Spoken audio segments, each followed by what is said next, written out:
తూర్పుగోదావరి జిల్లా అనపర్తిలో అధికార పార్టీ నేతల వేధింపులు మరోసారి మొదలయ్యాయి. ఈసారి ఏకంగా అనపర్తి ఎమ్మెల్యే రామకృష్ణారెడ్డి స్వయంగా వైఎస్ఆర్సీపీ నేతకు ఫోన్ చేసి బెదిరింపులకు దిగారు.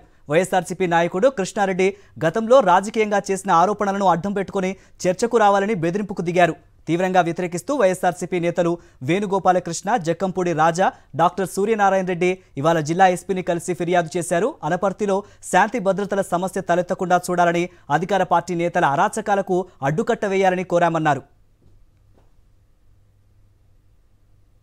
కృష్ణారెడ్డి గారిని గడిచినటువంటి 10-15 రోజులుగా అక్కడున్నటువంటి శాసనసభ్యులు, వారి అనుయాయులు ఫోన్ చేసి మేము మీ ఇంటికి రామా, మీరు మా ఇంటికి వస్తారా చర్చించుకోవడానికి. ఈ చర్చలకి ఇళ్ళే అక్కర్లా, కానీ ఇళ్ళకి రాము, ఇంటికి వస్తాము అనేటువంటి బెదిరింపు ధోరణి ఏదైతే ఉందో అది ప్రజాస్వామ్యంలో సహించరానిటువంటిది. ఎస్పీ గారికి ఈ ప్రేరేపిత అంటే ప్రేరేపించి ఏ విధంగా భౌతిక దాడికి పాల్పడాలనేటువంటి లక్ష్యాన్ని వారు చేస్తున్నారు. జరిగినటువంటి ఉదాంతాలన్నీ గడిచిన ఈ ప్రభుత్వం వచ్చిన 10 మాసాల కాలంలో ఆ విషయాలన్నీ కూడా ఎస్పీ గారి దృష్టికి తీసుకురావడం జరిగింది. నేను, జక్కంపూడి రాజా, సూర్యనారాయణ రెడ్డి గారు, కృష్ణారెడ్డి గారు వెళ్ళి ఎస్పీ గారికి వివరించడం జరిగింది.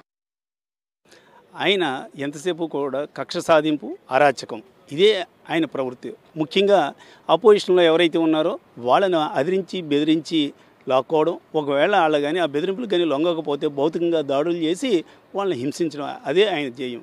మరి ఇందులో భాగంగానే మరి కృష్ణారెడ్డి గారు ఎలక్షన్ టైంలో చేసిన ఆరోపణకి ఈ రోజున ఆయన ఫోన్ చేసి మీ ఇంటికి నువ్వు వస్తావా, మా ఇంటికి నువ్వు వస్తావా, లేదంటే మీ ఇంటికి నన్ను రమ్మంటావా అని ఆయన స్వయంగా ఒక ఎమ్మెల్యే ఫోన్ చేసి ఆ రకంగా మాట్లాడాడంటే వాళ్ళ ఆలోచన విధానం ఎంత దారుణంగా ఉందా అన్నది మీరే ఆలోచించండి.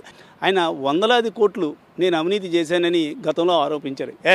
మేము సిద్ధంగా ఉన్నాం, నువ్వు చేసిన ఆరోపణలు నిరూపించలేకపోతే నువ్వు ఏమైతే మరి ఆరోపణ చేసావో ఆ అమౌంట్ మాకు ఇయ్యి, నీ మీద చేసిన ఆరోపణలు ఏవైతే ఉన్నాయో దానికి సంబంధించి కృష్ణారెడ్డి గారు కానీ నిరూపించకపోతే వడ్డీతో సహా ఇస్తాడు.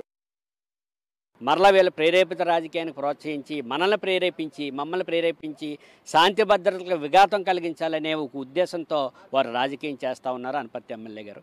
ఇందులో భాగంగానే ఎన్నికల ముందు నేను ఏదైతే ఆరోపణ చేశానో ఆ ఆరోపణపై వివరణ ఇమ్మని నాకు స్వయంగా ఎమ్మెల్యే గారే ఫోన్ చేయడం, నువ్వు మా ఇంటికి వస్తావా లేకపోతే నన్ను మీ ఇంటికి రమ్మంటావా అని ఆయన చెప్పి ఫోన్లో అడగడం జరిగింది. ఆయన దగ్గర కూర్చుని ఈ వివరణలో ఎవరైతే ఏ ఆరోపణలు చేశామో వాటిలో ఏది నిజముందో ఏది అబద్ధం ఉందో చూసి దానిని బట్టి మీ నిర్ణయం తీసుకోవడం జరుగుద్ది.